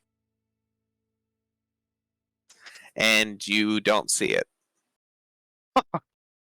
Okay. It's gone! What? Argrol, it's your turn. Oh, son of a bitch! Instead, all you see down there, Galavar, are a couple of kobolds sweeping. Wait, so the How's fiend our disappeared? stuff? Go ahead, Argrol. You said the fiend disappeared? Wait, what you No, our stuff disappeared. Our stuff disappeared. Shit. I'm going to grab the fiend by the tail. I've as a animal running an animal rehabilitation sanctuary center, I have experience with serpents, and I know how to handle them. So I just grab it by the tail. Okay. Yeah, make an athletics check. Cool.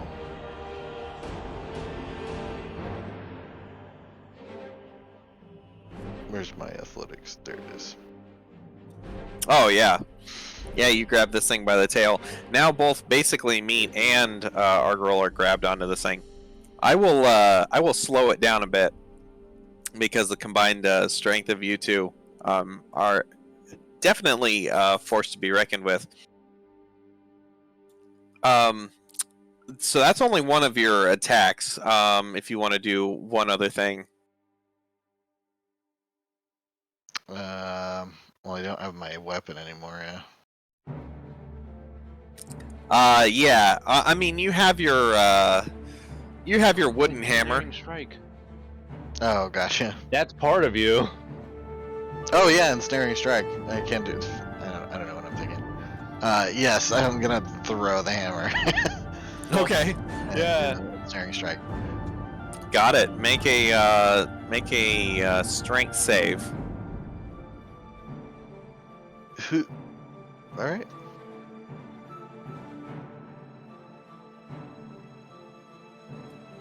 Yeah. So you like chuck this wooden hammer at it, and it bounces off the back of its head. And as it does, this wooden hammer like kind of goes sailing off, and chains from out of nowhere go and kind of wrap around this snake demon. Spectral chains. Have we kept it from going into the crowd at this point? At this point, it does seem like it is not going anywhere. Manasa, what are you gonna do? Charm monster. That's right, Charm Monster. It's gonna make a Wisdom save.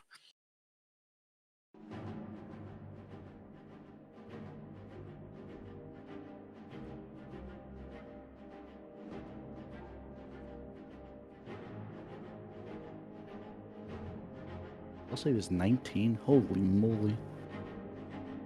Yeah, no kidding.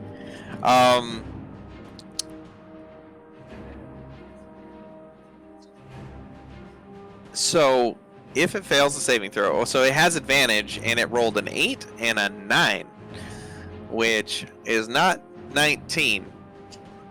Not even if you added them together. So it is charmed by you, which means it regards you as a friendly acquaintance, and so it's until you or your companions do anything harmful to it. Does like drag or like because they're attached to it, but they're not really hurting it at this moment. They're just stopping it. Yeah, if they just hold on to it, it's probably fine. Okay. You should communicate this to them. He's mine now. Don't hurt him. He's got his mouth like open, hovering over a spot he was about to bite. Like, ah. The demon whips its head in Manasa's direction, and it says,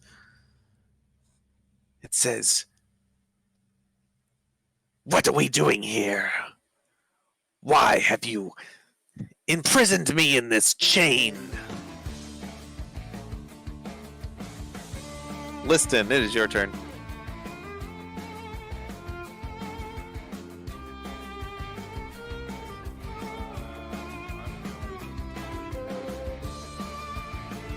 Okay. Meat, it is your turn.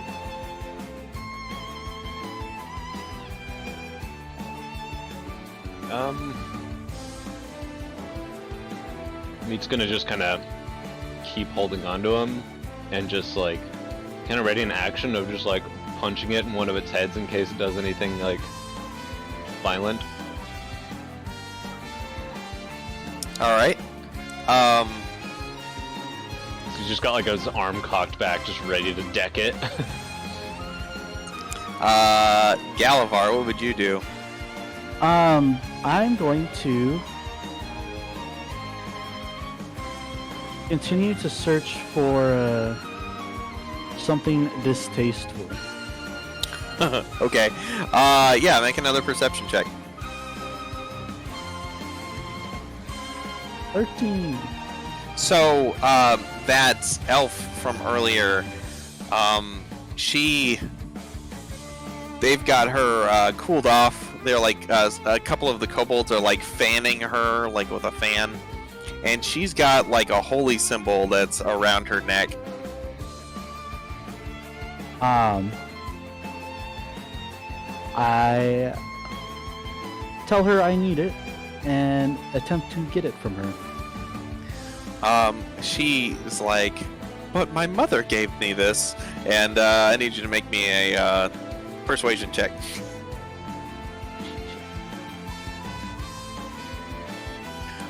And she doesn't want to give it up.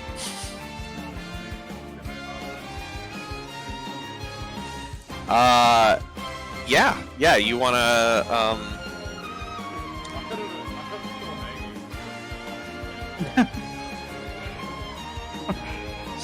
Still pretend flying.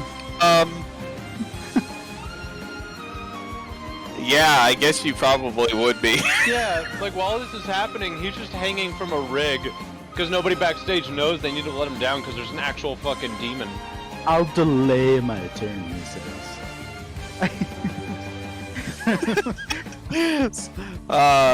Is there something you want to do, Liston? I guess I'll shout over where Galavar is. Please give him the thing. And she says, "Okay, fine, but I need it back." And she like gives it to Galavar. Perfect. And I say no promises, and I run away. Hey. Argrol. Is there something you want to do? No. Okay. You want to delay too? Yeah. All right. You just tell me when you want to jump back in. Manasa, it is your turn. I shout to Marcus, how do we get rid of him? How did you summon him in the first place? He'll go away after a minute. There's nothing I can do about it now. Sorry. So how long do I think it's been since he first appeared? About 30 seconds. Alright, so I just need to keep him charmed for the next 30 seconds. Ideally, yeah. So I shout to Liston, entertain the audience. The audience is leaving. Like, quickly. Like, they are getting the hell out of there. Meat tries to mimic the announcer's voice and yells, "And then they'd manage to quickly turn it around and save the day." And as you're doing that, this thing goes to chomp down on you. So just at the very end of him saying that, he's like, "Ah!" And then they save the. Ah! I want Let's to jump in. Okay. What do you want to do? Can I climb up on this thing's back? Maybe like grab one of its heads or something like that. Are you trying to? Are you giving like it like disadvantage on attacking me Yeah, that's what I'm trying to do. or something like that? Yeah. Keep Okay. it from attacking me. The defensive grapple. Gotcha. Yes, and that is partially effective.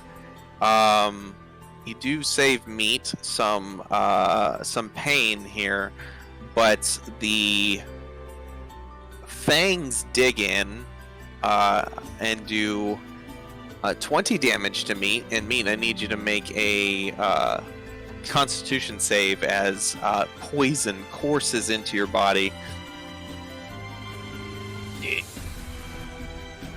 You take another 27. Okay, go ahead and re-roll it.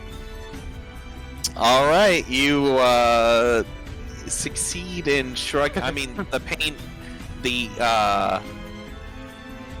poison makes you feel like absolute trash, but it doesn't kill you. Galavar, you are up. Well, now that it's definitely attacking, I'm going to use banishment with this holy symbol. Galavar runs up with this holy symbol, presents it toward the demon, which instinctively turns around and hisses at you, and he's gonna make a charisma save. Forgot I had ready to action of punching it in the face. Okay. Meat punches it in the face. Just like looks side of the head Which when it means hisses it's no at him. longer charmed by me. It's no longer charmed by you. It's also eating us. No, that's true. Yeah, totally punched in the face. Yeah. The problem with charm is that it doesn't do as much as you would think it would. So Friendly it to only makes you. it friendly to me, not friendly to my friends. Basically, yeah, exactly. So if you can do it out of combat and convince something to not attack everybody, it's more effective. But yeah, anyway, not like this thing is really a threat to you. You have successfully kept it from eating people so far, and it's gonna make a charisma saving throw. My spell save is 17. And Neat and Argral suddenly crash to the floor as there's a popping sound. And the demon has completely disappeared.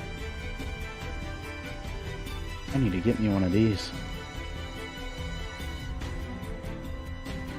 And I also stare at Marcus. I'm like, what the hell is going on? I didn't know it would break free. I followed all the instructions. That was a good idea. It was so realistic though. I mean, Too realistic. it was because it was real. Oh boy. That Just might be a standing and facing the crowd with problem. his like arm up in the air. Like, As yeah. as you all kind of reconvene, guards start rushing in to the venue, and Marcus says, "You know what? We should leave. We should get out of here." Why, Can't you, like, Marcus? tell them it was an illusion? Yeah, do that. Tell them it was an illusion. It was just No, a you really tell them. no. Well, I mean, like, You're the one that cast it. yeah, but you're the heroes. You're the Stratava. How often Yeah. can our girl You don't know cast that Ensnaring Strike? Once a day. Damn it. Hey, Argyle, cast Tackle on Marcus. Can somebody I'm get on me my now? I'm on my back right now because I fell. Uh-oh. I'm just like Also- laying on the ground. I'm like, Winston's like still hovering up there. Secondly, where's our Uh, stuff at? Oh yes, the kobolds. They moved it so they could clean down there. What? It's right over there. It's a kind of just like around the corner next to the trash cans. Me's I- gonna go over to Marcus sorry. and like So what, grab our him by stuff the is trash? shoulder, like You should- the clothes. I should have given them more specific instructions. Sorry. Your actions And- belie your words, Marcus. The guards come up. You talk. Marcus tells them that it was just an illusion. There was lots of illusions, and that people didn't need to run away. Like it was just that realistic. And they ended up buying it. One of them's kind of impressed. The other one's like, he's finding it a hard pill to swallow. But there's no demon, so he can't really like charge him with anything, because there's no demon. And they begrudgingly leave. Are the patrons coming back? No, everybody's gone. Like nobody wanted to come back, and Marcus says, well. Oh, and by the way, all the kobolds ran away too. Kobolds are gone. The lady retrieves her necklace. Pretty much everybody gets the hell out of there. And he says, well, that could have gone better. It was going so well. I was having such a great time. Until we fought a demon. I mean, you've fought some before, right? Is there Which like is kind of why we don't want to do it again. You ever Is fought a there- demon, Marcus? I mean, I don't think so. Would you like to? Not particularly. They're kind of nasty. Look, Oh boy. I had a great time today. This was, well, it was a fun little adventure. I had something delivered to Anson's place as a thanks. no matter how today went, I appreciated your involvement. That's kind of a scathing review on fetid tomatoes. Hey, Marcus. Yeah. Do you have a knife or a dagger I could have for a second? No, I don't suppose that I do. Was there anything sharp near us? Yeah. I mean, One of the kobolds are kobolds. probably busted. Dropped a knife. I would like to grab it and throw it at the rope that Listen is hanging from. It severs the rope. Listen comes crashing down. Just belly flops from like 10 feet up. Marcus says, would you do me one last favor before we part ways? Could you escort me out of the city? Hey Marcus, Yes, where's that deed to this place? it's right here. He pulls it out and hands it to you. Says, it's yours now. I won't be needing it. Has this He doesn't happened s- before? No, this is definitely a first for me. But come, let's walk. Let's enjoy the rest of the day. Meet Go grab our immediately. stuff. Yeah, like Yeah. I'm pretty sure we'd all immediately fucking book it to our stuff and start like Oh yeah. You guys run over and grab all your stuff. There's one stagehand that has stayed behind, who just kind of stays out of the way. It's one of the kobolds. No, it's a dude. Okay. Meat just points at him and is like, "You find those kobolds. Is the Tell them they illusion- still have a job." Is the illusion still going that we don't actually look like Stratava? No, Marcus drops it. Okay. Do you guys escort him out of town? Might as well. Begrudgingly. But yeah, Meat points at the last like remaining stagehand and tells him like, this place might not close down yet. Find those kobolds and tell them they still have a job. Maybe." Just like pockets the deed. All right, he leaves. Alright, we'll see what happens. You guys follow him out. You follow Marcus out of the city limits. He looks very happy. He looks very content. He's got a big smile on his face. You guys get him out of city limits, and he says, well, thank you, friends. I know you're a little mad at me, and I completely understand why. But I hope you won't stay mad at me. I hope at some point in the future you might be able to think back on this and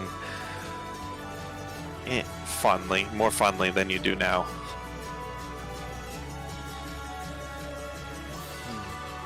I will miss you all, but it is time for me to go back into seclusion.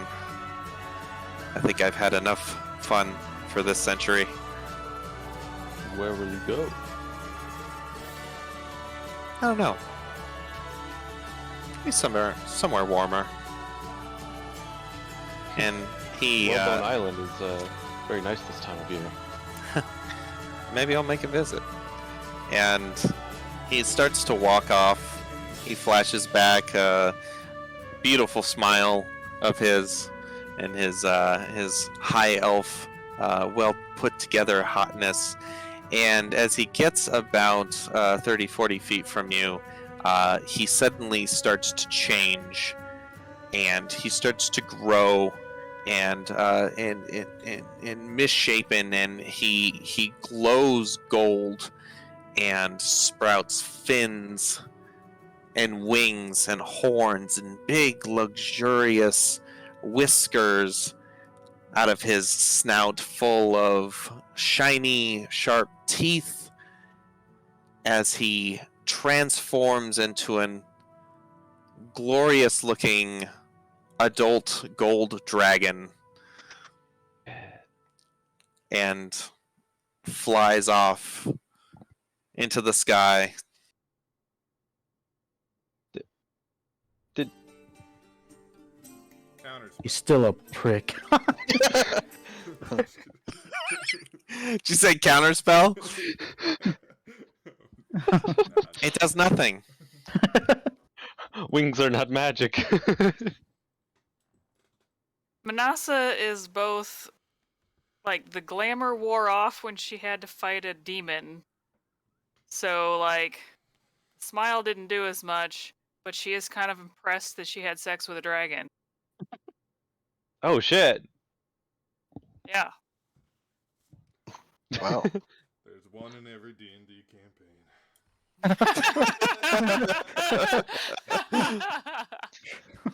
It's almost a requirement at this point.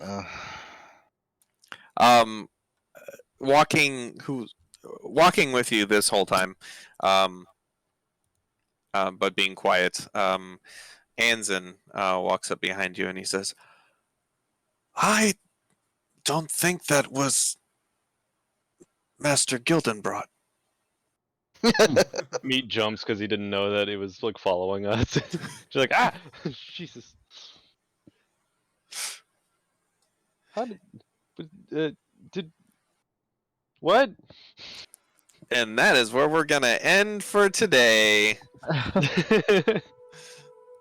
What the hell was in that package that he sent to Anzen's house? I will tell you what was in the package real Is it dragon quick. poop? You find, when you get there, a scroll, a jug, a javelin, 2 vials, and a deck of cards. Oh god. Each of these things has a little tag on them with a name. The scroll has Manasa's name on it. Okay. And Manasa, you can add to your inventory a scroll of Awaken. Argrel, the jug has your name on it. You can add to your inventory Oh. an alchemy jug. Oh.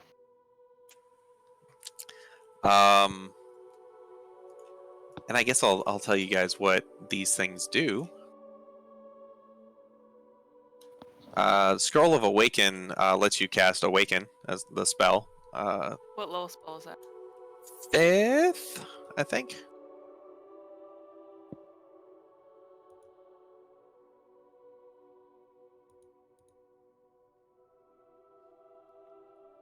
The alchemy jug.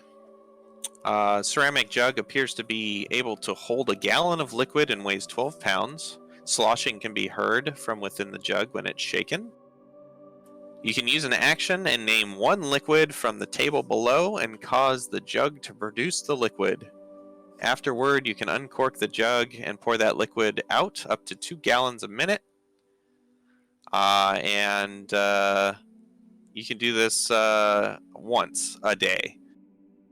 And the liquids are acid, poison, beer, honey, mayonnaise, oil, vinegar, fresh water, salt water, or wine.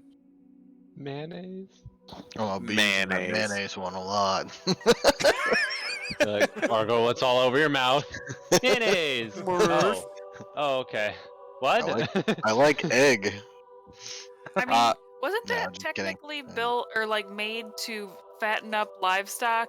And I mean, you do run an animal thing. They would probably love a large amount of mayonnaise. Yes. Damn. Meat, this javelin is addressed to you. It is a javelin of lightning. When you hurl it and speak its command word, it transforms into a bolt of lightning. They got to make it. It's a 120-foot line that anything in it has to make a 13 dex saving throw or taking 4d6 damage or half on a fail. Damn. And it returns back to you afterwards, but you can't turn it into lightning again until the next dawn. Okay, so it's got like a 1 charge on it. Yeah, so once a day. But a javelin of lightning. How much does Uh, that weigh? Galavar, uh, after extensive testing, you find out these are 2 doses of wyvern poison,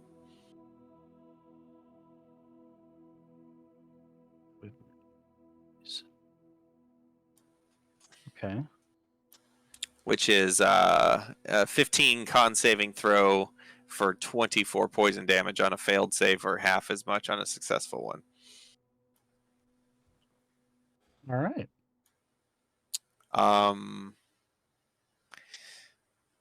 And you can put this on a piece of ammunition, and it will just stay on there until it's used. And Liston, you have this deck of cards. What do you do with it? That's terrifying.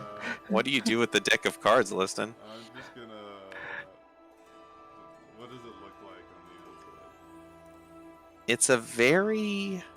It's like a worn box, but it's also in very good shape. As if it's it's magical for sure. This box isn't just flimsy paper.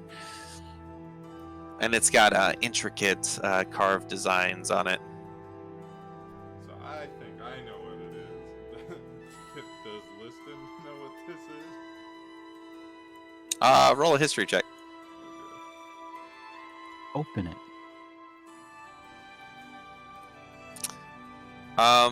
You have heard of magical decks before. You can't be for sure just by looking at it what it is exactly. I guess I'll draw a card then to confirm. Yeah. I'm going to. Draw a card. I'm just gonna put it away. Okay. So you could just put magical deck of cards. Gotcha. I'm not trying to end the campaign just